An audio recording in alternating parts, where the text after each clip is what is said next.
Meus queridos, a paz do Senhor, estamos chegando já quase no final do nosso trimestre. Esse quarto trimestre de 2017, onde temos aprendido sobre teossoteriologia, ou soteriologia, doutrina da salvação. Estamos na nossa penúltima lição, a lição de número 13. Eu sou o pastor Anderson Silva e você está na Academia de Pregadores, a maior escola de teologia online do Brasil. Lição de número 13, do dia 24 de dezembro. Daqui a pouco já é o Natal. Na segunda-feira já será o nosso Natal, onde comemoraremos o nascimento de Cristo. Não obstante ser uma data festiva, um marco tão somente, mas é importante que Jesus nasça na nossa vida todos os dias, tá bom? Dia 24 de dezembro de 2017, o título da lição é Glorificados em Cristo. O texto áudio está em Filipenses capítulo 3 e o versículo 20, quando Paulo escreve à igreja de Filipos na carta da alegria, dizendo: mas a nossa cidade está nos céus, donde também esperamos o Salvador, o Senhor Jesus Cristo. Verdade prática. A plena glorificação dos salvos se dará na segunda vinda gloriosa de Cristo. Ponto central da lição. O evento futuro e final da obra salvadora de Cristo será a glorificação dos salvos em Jesus Cristo. Objetivo geral, mostrar que a plena glorificação dos salvos se dará na segunda vinda gloriosa de Cristo. Primeiro objetivo específico, ligado ao primeiro ponto da lição, explicar qual é a esperança dos salvos em Cristo. E o segundo objetivo, ligado ao segundo ponto da lição, essa nossa lição é uma lição rápida, você vai ver que vai ser uma aula rápida, justamente porque a lição é bem pequenininha, assim como a lição de número 13, mas não obstante ser pequena, o assunto dela é tão importante quanto das demais lições que nós estudamos. Segundo objetivo específico, compreender que a salvação plena foi garantida por Jesus e confirmada pelo Espírito Santo. Leitura bíblica em classe. Está na primeira carta de Paulo aos Coríntios, capítulo 15, do versículo 13 ao versículo 23. E se não há ressurreição de mortos, também Cristo não ressuscitou. E se Cristo não ressuscitou, logo é vã a nossa pregação e também é vã a nossa fé. E assim somos também considerados como falsas testemunhas de Deus, pois testificamos de Deus que ressuscitou a Cristo, ao qual, porém, não ressuscitou, se, na verdade, os mortos não ressuscitam. Porque se os mortos não ressuscitam, também Cristo não ressuscitou. E se Cristo não ressuscitou, é vã a nossa fé, e ainda permaneceis nos vossos pecados. E também os que dormiram em Cristo estão perdidos. Se esperamos em Cristo só nesta vida, somos os mais miseráveis de todos os homens. Mas agora, Cristo ressuscitou dos mortos e foi feito as primícias dos que dormem. Porque assim como a morte veio por um homem, também a ressurreição dos mortos veio por um homem. Porque assim como todos morreram em Adão, assim também todos serão vivificados em Cristo.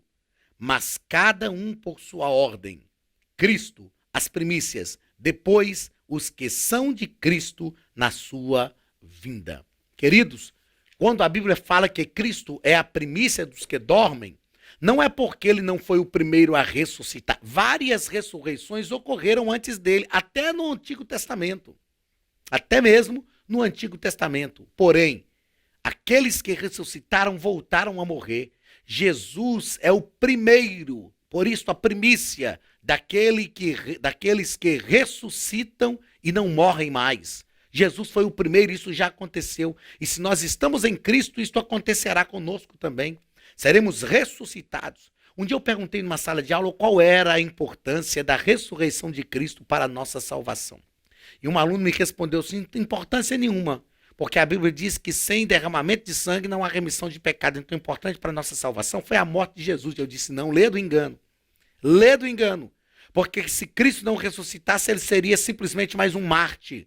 Seria simplesmente mais um homem que morreu por acreditar numa ideologia, numa religião.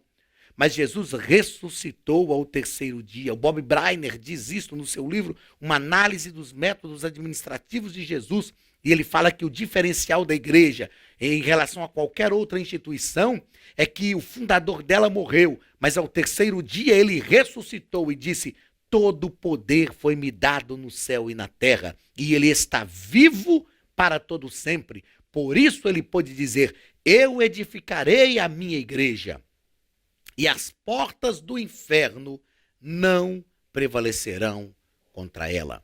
A introdução da nossa lição nos diz que a glorificação dos salvos é o evento futuro e final da obra salvadora de Cristo. É o último passo da Ordo Salutis, ou da ordem da salvação.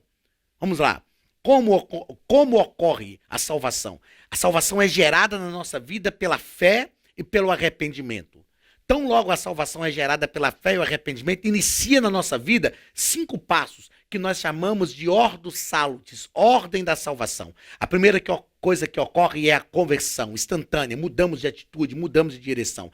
A segunda é a justificação, fomos declarados como justificados, o próprio Deus já pagou a dívida por nós. A terceira é a regeneração, voltar a ser o que era antes. Podemos estar diante de Deus novamente, face a face, como Adão e Eva estavam no Éden. A terceira coisa que ocorre é a santificação, que é progressiva. A vereda do justo é como a luz da aurora, que vai brilhando mais e mais até ser dia perfeito. E a última coisa que ocorre, que é também instantânea, é a glorificação final. É a nossa esperança. É o futuro da igreja. É no arrebatamento que isto vai acontecer. A glorificação final será a plena, total exterminação do pecado. A exterminação total do pecado. Eu disse na aula passada que o pecado não terá mais efeito em nós. Nós glorificaremos, estaremos ao lado do Senhor, porque o pecado não terá mais nenhum efeito. Paulo disse assim na carta aos Coríntios: convém que isto que é corruptível se revista da incorruptibilidade, e isto que é mortal se revista da imortalidade. E quando isso que é corruptível se revestir da incorruptibilidade, e isso que é mortal se revestir da imortalidade, então se cumprirá a palavra que está escrita: tragada foi a morte pela vitória. Onde está, ó morte, a tua vitória? Onde está, ó inferno, o teu aguilhão? Seremos transformados, teremos corpos incorruptíveis e espirituais, e estaremos para sempre com o Senhor. Primeiro ponto da nossa lição: a gloriosa esperança da ressurreição dos santos. Primeiro parágrafo: a ressurreição dos santos. Nesse primeiro parágrafo, o comentarista vai falar sobre a ressurreição dos santos. E ele continua dizendo o seguinte: há uma esperança celestial para os salvos em Cristo, quando da gloriosa ressurreição dos mortos, onde estaremos para sempre com o Senhor. A ressurreição dos santos será a vitória final sobre a morte e o inferno. Os crentes de Tessalônica estavam tristes, sem saber o que aconteceria com aqueles que morreram. Aí Paulo escreve assim: eu vos escrevo, irmãos, para que não vos entristeçais como aqueles que não têm esperança. Nem todos dormiremos, mas transformados seremos todos, porque no abrir e fechar de olhos, ante ao ressoar da última trombeta, os que morreram em Cristo, aí diz, porque a trombeta soará, e os que morreram em Cristo ressuscitarão primeiro, e nós que ficarmos vivos seremos transformados e juntos subiremos a encontrar com o Senhor nos ares. Queridos, eu me lembro de um hino antigo que nós cantamos: que saudade me vem a lembrança daqueles que partiram para Deus, mas eu tenho uma viva esperança de revê-los novamente lá no céu. Lá verei meu pai, lá verei minha mãe, lá verei Isaque e Jacó. Nós temos essa esperança de rever os nossos entes queridos.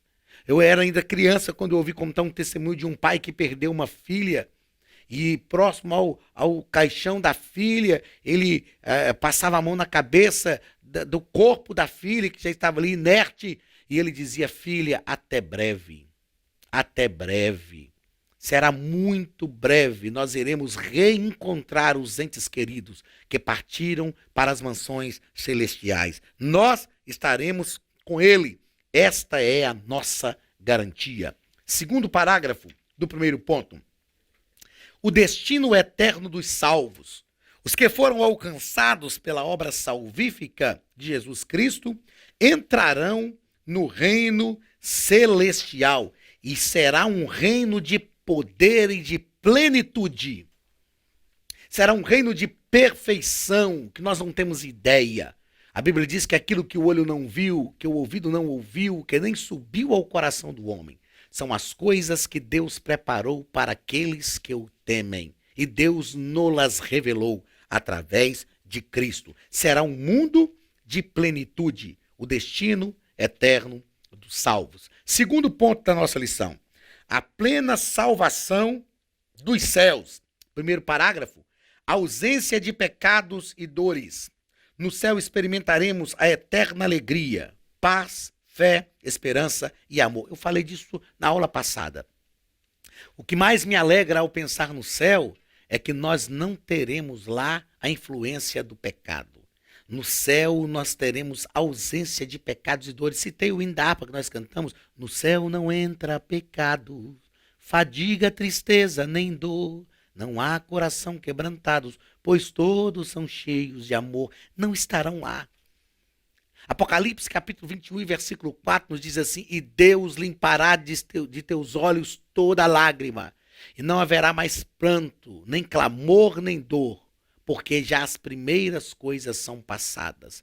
Nós viveremos num lugar perfeito, ao lado de Deus. Desfrutaremos das delícias que o Senhor nos preparou nos céus. O pecado não terá efeito em nós e ele nem estará ali. Graças a Deus. Segundo ponto da nossa lição, aliás, segundo parágrafo do segundo ponto, a plenitude nos céus.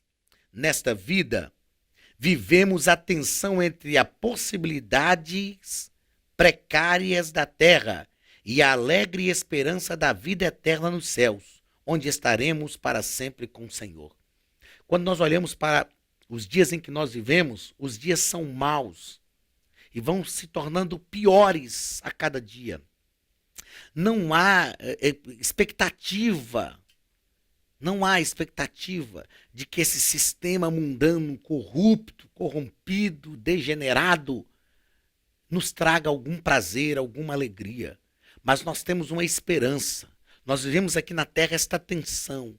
Mas nós ouvimos, quando eu falo isso, eu ouço as palavras do Senhor à igreja de Filadélfia. Sei que tem pouca força. Sei que tens pouca força, mas guardaste a minha palavra e não negaste o meu nome. Como guardaste a palavra da minha paciência, eu também te guardarei na hora da provação que há de vir para provar todos aqueles que habitam na terra. Temos uma promessa, estaremos para sempre com o Senhor. Na conclusão, o nosso comentarista nos diz assim: a salvação em Cristo é um evento passado, presente e futuro. Nós já falamos disso em aulas anteriores, que a salvação envolve o nosso passado, presente e futuro. Passado porque em Efésios capítulo 1, versículo 7, a Bíblia diz: Paulo nos garante que temos a redenção, o perdão pelo seu sangue. Presente porque João, em sua primeira epístola, capítulo 1, versículo 7, nos diz que se andarmos na luz, isto é presente. Como ele na luz está, isto é presente. Temos comunhão uns com os outros, isto é presente. E o sangue de Jesus Cristo, seu Filho, nos purifica, isto é presente, de todo o pecado. Futuro, porque Paulo escreveu em Romanos capítulo 5, versículo 9, que se fomos justificados por seu sangue, seremos, isto é futuro, seremos por ele salvos da sua ira. Então a salvação em Cristo é um evento que envolve passado, presente e futuro. Ao envolver o nosso passado, nos dá convicção do perdão. Estamos perdoados. Ao envolver o nosso presente, nos dá força para prevalecer. Vamos adiante, seguindo adiante, porque o Senhor nos dá força para prevalecer. E ao envolver o nosso futuro, nos dá esperança para prosseguir. Continuemos, pois, adiante, Como diz o hispano, adelante. Continuemos adiante, porque o Senhor nos dá esperança para prosseguir. Meu querido, chegamos ao final da nossa penúltima aula. Na semana que vem estaremos aqui para a lição de número 14. Esse trimestre ficou atípico, como falamos desde a primeira aula. 14 lições. Será também uma lição pequena, mas nós estaremos aqui, a lição do dia 31 de dezembro, a lição já quase da virada do ano. Nós estaremos estudando sobre vivendo com a mente em Cristo. Um grande abraço do pastor Anderson Silva e da Academia de Pregadores, em nome de Jesus.